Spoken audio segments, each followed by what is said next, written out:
Assalamu alaikum fam, hope you're doing fantastic. So we're continuing our reading about Genghis Khan, and we got to a very cool part, alright?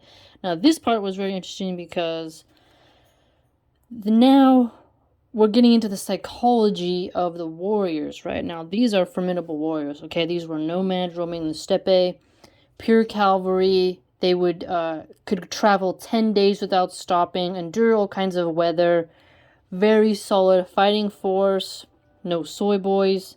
Now, what I noticed is, on the battlefield, the Mongol warrior was not supposed to talk about death, injury, or defeat.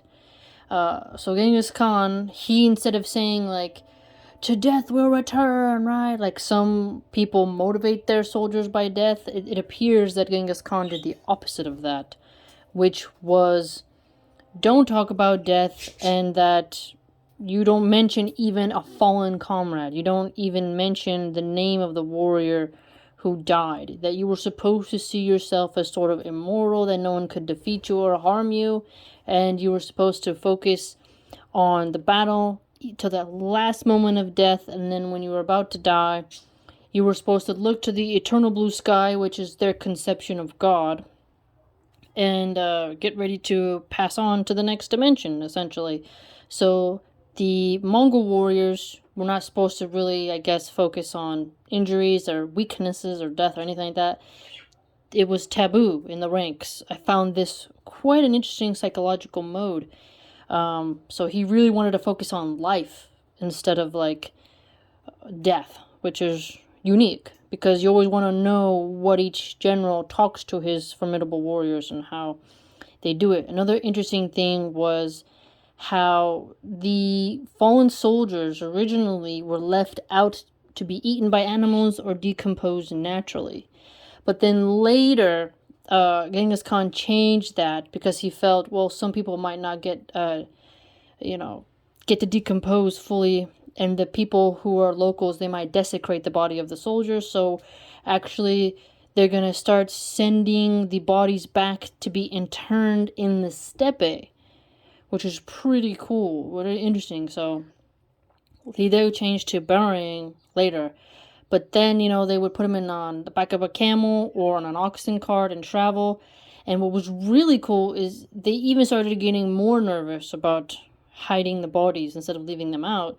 They then would bury them and all the soldiers' belongings, but then they would make animals walk over to the grave to obscure any, fresh dirt mound that would help prevent peasants from wanting to exhume the corpses and steal the possessions.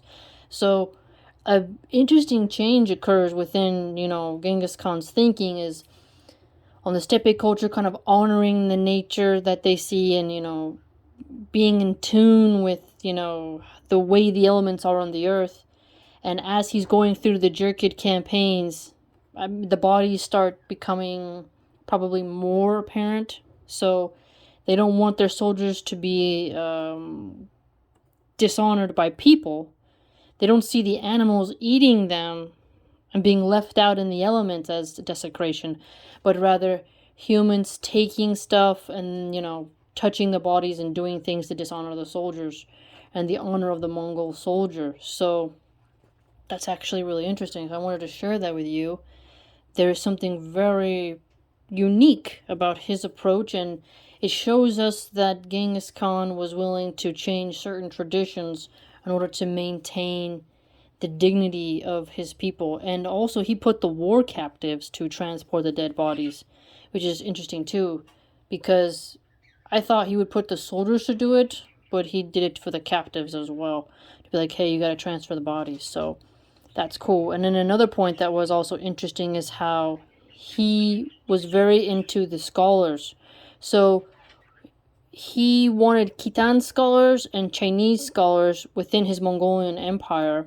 So he would capture the scholars and then try to figure out, and by interrogation, right, where they would fit in and how they can help the empire.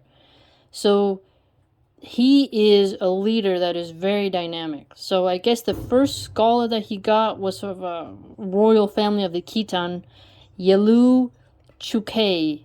Was a young man in his 20s, and he was apparently had just lots of extensive knowledge on Chinese culture. So he was somebody who impressed Genghis Khan so much that wherever he would campaign, wherever his soldiers would be, you know, this is like 12-12, right? They would say, hey, where's the scholars? We need them. So notice how Genghis Khan, he's rallied all the nomad steppe tribes. He's conquered his enemies.